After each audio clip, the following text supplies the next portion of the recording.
الحمد لله نحمده ونستعينه ونستغفره ونؤمن به ونتوكل عليه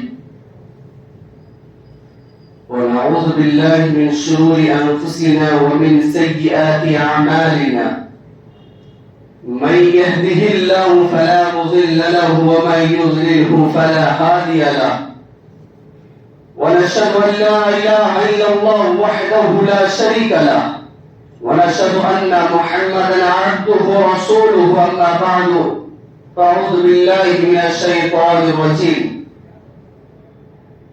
شهر رمضان الذي أنزل فيه القرآن صدق الله العظيم اللهم صل على سيدنا محمد وعلى آل محمد وبارك وسلم. وقت بالکل مختصر ہے، 10 منٹ کا وقت ہے اور رمضان المبارک کا چاہے 1 منٹ بھی ہمیں مل جائے بہت بڑی غنیمت ہے، بہت بڑی غنیمت ہے 1 منٹ رمضان المبارک کا. تو یہ 10 منٹ میں انشاءاللہ العزیز جو بات ہوگی اللہ سب سے پہلے مجھے عمل کرنے کی اور آپ کو بھی توفیق عطا فرمائے. اور دوسری بات یہ ہے کہ یہ رمضان المبارک کا آخری جمعہ ہے اور کچھ ہی دن باقی ہیں، اس کے بعد عید ہے. لیکن اللہ تبارک و تعالی نے انسان کو رمضان المبارک کا مہینہ اس لیے دیا کہ میرا بندہ مجھے پہچانے رمضان کے ذریعے سے. یعنی کہ قرآن سب سے پہلا قرآن جو نازل اللہ نے کیا اور رمضان میں کیا، اور موسیٰ علیہ السلام کو جو کتاب دی تھی اللہ نے تو وہ روزے رکھنے پر دیا تھا. تو یہ رمضان المبارک کا مہینہ بہت ہی مبارک مہینہ اور بہت ہی اللہ رب العزت کے یہاں یہ مقام رکھتا ہے. اس کا رات بھی، اس کا دن بھی، اس کا ایک ایک لمحہ اللہ رب العزت کی یہاں فریاد کرتا ہے. جیسا کہ فرمایا حدیث پاک میں آتا ہے کہ رات میں اگر کوئی قیام کرتا ہے تراویح کے لیے، یعنی کہ تراویح کے لیے کھڑا رہتا ہے، قرآن سنتا ہے، تو اللہ تبارک و تعالی کہ یہاں یہ قرآن اس کی سفارش کے لیے آگے سب سے آگے رہے گا. اور فرمائے کہ جو دن میں اللہ کے احکام کو مانتا ہے، سنتا ہے، کرتا ہے، یعنی روزے کا اہتمام کرتا ہے، وہ یہی روزہ قیامت کے روز میں اللہ رب العزت کی یہاں اس کی بخشش کروائے گی.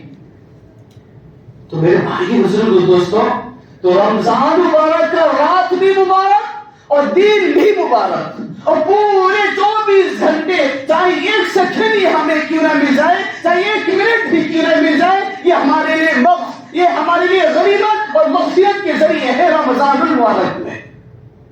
اور اللہ تبارک و تعالی رمضان مبارک میں لاکھوں جہنمیوں کو عذاب دیتا ہے یہ رمضان مبارک میں. میرے بھائی بزرگوں دوستوں، اصل وقت نہیں ہے ورنہ میں آپ حضرات کے سامنے تفصیل سے بات کرتا کہ میں نے آیت کریمہ پڑھا. فرمائے کہ شہر رمضان الذی انزل فیہ القرآن، فرمائے کہ قرآن کو اللہ نے رمضان مبارک میں نازل کیا. قرآن کو اللہ نے رمضان المبارک مہینہ جیسے پاک مقدس مہینے میں اللہ نے قرآن کو نازل کیا، اور فرمائے کہ جس کا تعلق قرآن سے ہوتا ہے، جس کا تعلق قرآن سے ہوتا ہے، اللہ تبارک و تعالیٰ اس کا مرتبہ، مقام، سب چیز بڑھا دیتے ہیں. غیر رمضان میں بھی ہم قرآن پڑھتے ہیں، لیکن فرمایا کہ الف لام پڑھو گے تو 30 نیکیاں ملیں گی. فرمایا کہ اگر رمضان المبارک کا قرآن کا اہتمام کرو گے فرمائے کہ تمہیں 90 نیکیاں ملیں گی. یہ رمضان مبارک کی خاصیت ہے. اور قرآن میرے بھائی بزرگ اور دوستوں، ہم نے سچی بات بتاتا ہوں کہ قرآن کو ہم نے چھوڑ رکھا ہے. قرآن سے بھی آواز آتی ہوگی، مسجدوں سے بھی آواز آتی ہوگی کہ کہاں چلے گئے مجھے آواز کرنے والے. قرآن کہتا ہوگا کہاں چلے گئے مجھے تلاوت کرنے والے. پہلے ہمارے ہی دور کی بات بتاتا ہوں، آج سے 20 سال پہلے کی بات، کہ جب ہم گاؤں جب قریہ جب گھومتے تھے تو ماں بہنوں کی جو آواز آتی تھی قرآن کی. صبح شام میں اگر گزرتے تو ہمارے کے سورہ واقعہ کی تلاوت کی آواز آتی. جب شام میں تو صبح گزرتے تھے سورہ یاسین کی تلاوت کی آواز آتی تھی.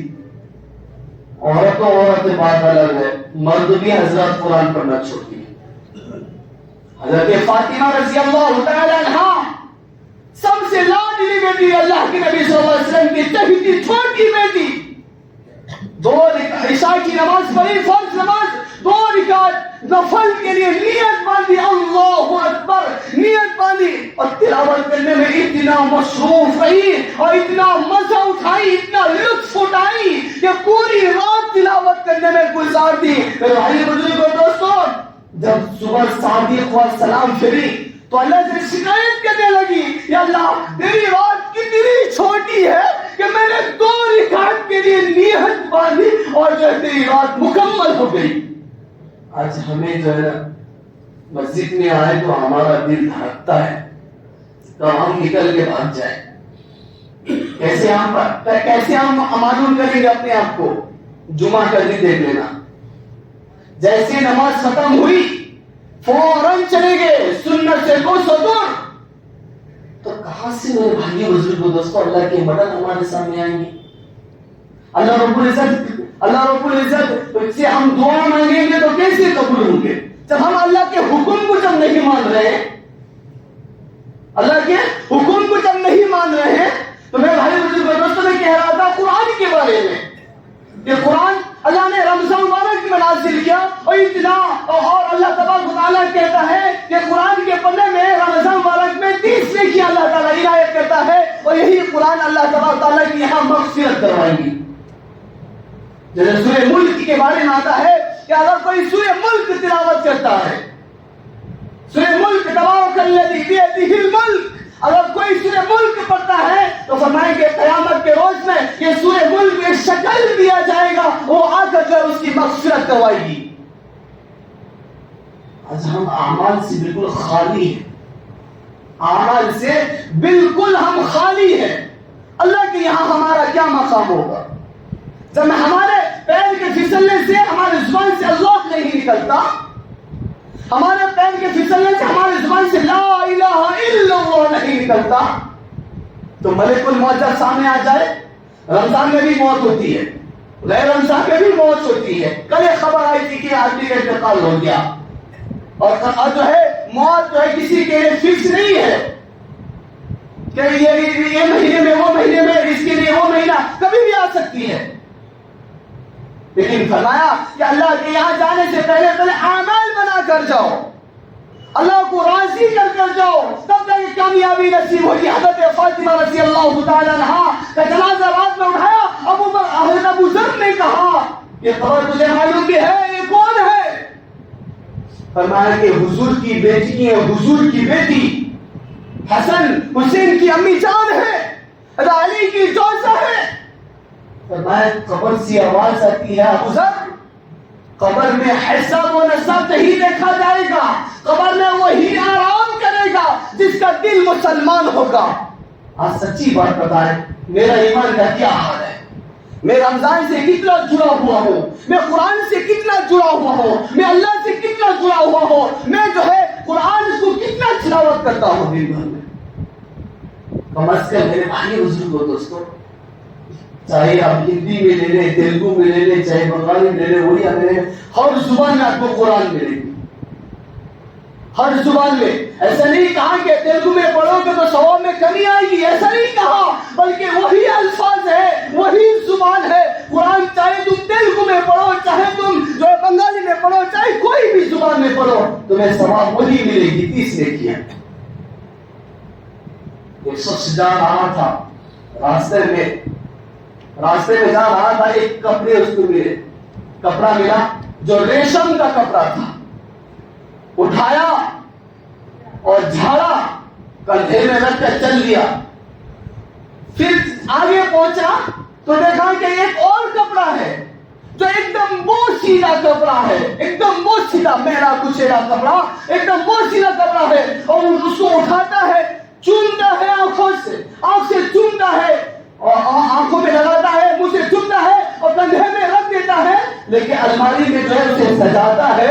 پوچھنے والا پوچھتا ہے کہ یہ جو تم نے پہلا کپڑا اٹھایا تھا وہ تو بہت قیمتی کپڑا, بہت لاجواب کپڑا, بہت خوبصورت کپڑا, لیکن تم نے جو ہے صرف جو اٹھایا اور لے کے جو کندھے میں چل دیا. فرمایا کہ اس کی وجہ کیا ہے؟ فرمایا کہ تم نے ایک اور جو کپڑا اٹھایا تھا, ایک اور کپڑا اٹھایا جو ایک دم بہت سیدھا کپڑا, اس کی کوئی حیثیت نہیں تھی ہمارے نزدیک, لیکن تم نے جو ہے بوسہ دیا, آنکھ میں لگایا, حفاظت سے لے کے الماری میں رکھ دیا. اس کا تعلق کس سے جڑا ہے؟ فرمایا کہ یہ جو ریشم کا کپڑا ہے صرف ریشم نام ہے اس کا, لیکن یہ بوسیدہ کپڑا اس کا تعلق قرآن سے جڑا ہوا ہے, اس لیے اس کا مرتبہ بھی بڑھ گیا, اس لیے اس کا مرتبہ بھی بڑھ گیا.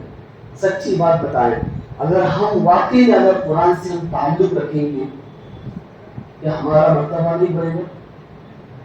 کیا اللہ رب العزت کی یہاں یہ قرآن ہماری سفارش نہیں کرے گی؟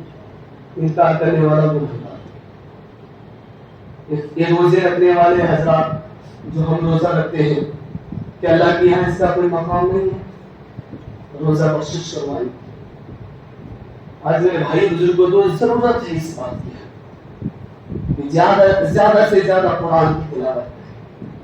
کچھ ہی دن باقی ہیں, پھر جو ہے ہمیں وہی حال پہ پہنچنا ہے. شیطان پھر جو ہے گھروں گھر شیطان, ہمارے ہاتھوں میں شیطان, دل و دماغ میں شیطان, ہر کمروں میں شیطان, جنگلوں میں جاؤ, چاہے کہیں بھی جاؤ شیطان نظر آئیں گے. اگر جو شخص رمضان المبارک کے پورے مہینے کا اہتمام کرتا ہے وہ کبھی نہیں بھٹکتا, کبھی نہیں بھٹکے گا. تو رمضان کے مہینے میں چھوڑ دے روزہ, زکات دینا چھوڑ دے. زکات کا مال فرمایا کہ پچھلے جمعے میں بتایا گیا تھا کہ زکات کا مال ادا نہ کرنے پر کالا ازدار جس کی 2 زبانیں ہوں گی اللہ تبارک و تعالی مسلط کر دے گا, اور وہ ازدار کہے گا کہ صاحب میں تیرا مال ہوں, میں تیرا خزانہ ہوں. جس مال کے لیے ہم 3 رات محنت کرتے ہیں, 12 گھنٹہ محنت کرتے ہیں, 12 گھنٹے ہم محنت کرتے ہیں, وہی مال جو ہے قیامت کے روز کو اللہ ازدار کی شکل میں اختیار اور صاف بنا دے گا. فرمائے کہ اس میں اللہ تعالیٰ جان ڈالنے کے بعد اور وہ صاحب کو ڈسے اور کہے گا کہ میں تیرا مال ہوں, میں تیرا خزانہ ہوں. بھائی بزرگ دوستو, مال نکالو, غریبوں کو دو, مسکینوں کو دو, یتیموں کو دو, بے سہاروں کو جا کے تلاش کر کے دو.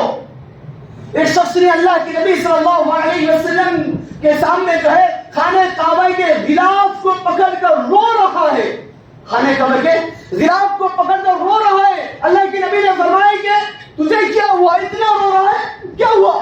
میرے بھائی بزرگ دوستو, وہ شخص کہتا ہے یا رسول اللہ بہت بڑا گناہ ہو گیا مجھ سے, بہت بڑا گناہ ہو گیا. اللہ کے نبی نے فرمایا کہ بتا تو صحیح تیرا گناہ کتنا بڑا ہے. پھر کہتا ہے کہ یا رسول اللہ میرے سے بہت بڑا گناہ ہو گیا, بہت بڑا گناہ ہو گیا. اللہ کے نبی نے فرمایا کہ تیرا گناہ عرش کرسی لوح قلم سے بھی بڑا گناہ ہے کیا؟ فرمایا کہ میرا بہت بڑا گناہ ہے. پھر اللہ کے نبی نے فرمایا بتا کہ تیرا گناہ بڑا ہے یا اللہ بڑا ہے؟ میرے بھائی بزرگ دوستوں کہتا ہے کہ اللہ بڑا ہے. پھر اللہ کے نبی نے فرمایا کہ اب بتا کہ تیرا گناہ کیا ہے؟ تو وہ شخص کہتا ہے یا رسول اللہ صلی اللہ علیہ وسلم میں بہت بڑا مالدار ہوں, میں بہت بڑا مالدار تھا, میرے پاس یتیم آتے تھے, غریب آتے تھے, محتاج آتے تھے, اور جو مسکین آتے تھے, بیوہ, سب آتے تھے میرے پاس جو ہے سوال کرنے کے لیے, اور میں سب کو جھڑکتا تھا. اللہ کے نبی صلی اللہ علیہ وسلم نے جب سنا تو فوراً کہنے لگے کہ او کم وقت یہاں سے دور ہو جا، کہیں تیری وجہ سے عالم میں عالم برباد نہ ہو جائے، عالم برباد نہ ہو جائے تیری وجہ سے۔ میرے بھائی بزرگوں دوستو، اللہ کے نبی صلی اللہ علیہ وسلم فرماتے ہیں، اللہ کی کتاب میں لکھا ہے، فرمائے کہ بخل کرنے والا جنت میں داخل نہیں ہوگا۔ بخل کرنا گناہ ہے، بخل کرنا کفر ہے، اور کفر کی جو ہے سزا وہ جہنم ہے۔ آج میرے بھائی بزرگوں دوستو، ہم غریبوں کے ساتھ بھی اچھا برتاؤ نہیں کرتے۔ دینا نہیں دینا الگ بات ہے، دینا نہیں دینا الگ بات ہے، لیکن دینا قیامت کے روز میں یہ حضرات جو آ جائیں گے گریبان کو پکڑتے ہوئے، جو ہے بڑے حضرات آ جائیں گے اور کہنے لگیں گے یا اللہ اس نے جو ہے دنیا میں میرا حق جو ہے مارا تھا، میرا حق دلا۔ آج میرے بھائی بزرگوں دوستو، یہ جو غربا حضرات ہم پر آ رہے ہیں، جو یتیم آتے ہیں، جو مسکین آتے ہیں، بے سہارے آتے ہیں، وہ ہم پر احسان کرتے ہیں، ہم ان پر احسان نہیں کرتے ہیں۔ وہ ہمارے مال کو لینے کے لیے آتے ہیں، وہ ہمارے مال کو پاک کرنے کے لیے آتے ہیں، ہمارے مال سے گندگی نکالنے کے لیے وہ آتے ہیں۔ اس لیے میرے بھائی بزرگوں دوستو، مسکینوں کو دو، غریبوں کو دو، بیواؤں کو دو، اور جو ہے بے سہاروں کو تلاش کر کے دو، مدارس والوں کو دو، مدرسہ والوں کو دو۔ آتے ہیں جو بڑے بڑے علماء آتے ہیں، جن کے زبان میں قول اللہ ہوتا ہے، جن کے زبان میں قول رسول ہوتا ہے، جن کے زبان میں ہمیشہ حضور کا نام ہوتا ہے، جن کے زبان میں ہمیشہ جو ہے اللہ کا کلام ہوتا ہے، الف لام میم ذالک الکتاب لا ریب فیہ۔ یہ جب کسی عالم کے زبان میں، کسی جو ہے محدث کے زبان میں ہوتا ہے کیا؟ قال رسول اللہ صلی اللہ علیہ وسلم، رسول اللہ صلی اللہ علیہ وسلم نے فرمایا۔ آج مدارس والوں کو بھی ہم چھوڑتے نہیں، صحیح معنی میں جو گیٹ کے پاس کھڑے رہتے ہیں، یہ بڑے بڑے محدث ہوتے ہیں، بڑے بڑے علامہ ہوتے ہیں، بڑے بڑے حفاظ ہوتے ہیں، بڑے بڑے قراء ہوتے ہیں۔ وہ آپ کے سامنے آ کر جو ہے مدرسے کے بچوں کے لیے بھیک مانگنے کے لیے آتے ہیں، پھر بھی ہمارے پیشان میں بل چڑھ جاتا ہے، یہ کیسے مدرسے والے آ جاتے ہیں مانگنے کے لیے؟ دوستو یاد رکھیں، جو مدارس والوں سے بغض رکھے گا، جو غریبوں یتیموں یہ بے سہاروں کا حق مارے گا، قیامت کے روز اللہ کے یہاں گریبان پکڑ کے لے کر آ جائیں گے۔ اس لیے آخری بات یہی ہے کہ جب ہمارے سامنے کوئی غریب آئے، یتیم آئے، کوئی جو ہے بے سہارا آئے، تو فوراً ہم انہیں نکال کر دیں، اور جو ہے نہیں ہے تو ادب سے احترام سے کہہ دے کہ نہیں ہے اگلی بار آ جانا، نہیں ہے اگلی بار آ جانا، نہیں ہے اگلی بار آ جانا، لیکن کبھی جھڑکنا نہیں، پیشانی کے بل نہیں لے کر آنا۔ جب مدارس والے آ جائیں تو پیار محبت سے بات کریں، جب علماء آ جائیں، حفاظ آ جائیں، شیخ الحدیث ہوتے ہیں وہ چندہ کرنے آتے ہیں، ائمہ ہوتے ہیں وہ حضرات چندہ کرنے آتے ہیں، جو قرآن کی تفسیر پڑھاتے ہیں، جو سکھاتے ہیں وہ آتے ہیں چندہ کرنے والے، جو حدیث کی تفسیر کرتے ہیں وہ آتے ہیں چندہ کرنے والے۔ لیکن میرے بھائی حضور علماء کو بھی حضرات نہیں چھوڑتے، افسوس کی بات ہے۔ اللہ سے دعا ہے کہ اللہ پاک سب سے پہلے مجھے عمل علماء کی قدر کرنے کی توفیق عطا فرمائے، اور غریبوں، مسکینوں، بے سہاروں کو جا کر مال پہنچانے کی توفیق نصیب فرمائے، اور زیادہ سے زیادہ زکوٰۃ نکالنے کی اللہ ہمیں توفیق نصیب فرمائے۔ وآخر دعوانا الحمد للہ رب العالمین۔ سب کو صحیح کر، سب صحیح کر لو، سب صحیح کر لو، سب صحیح کر لو، سر سب صحیح چیز کرنے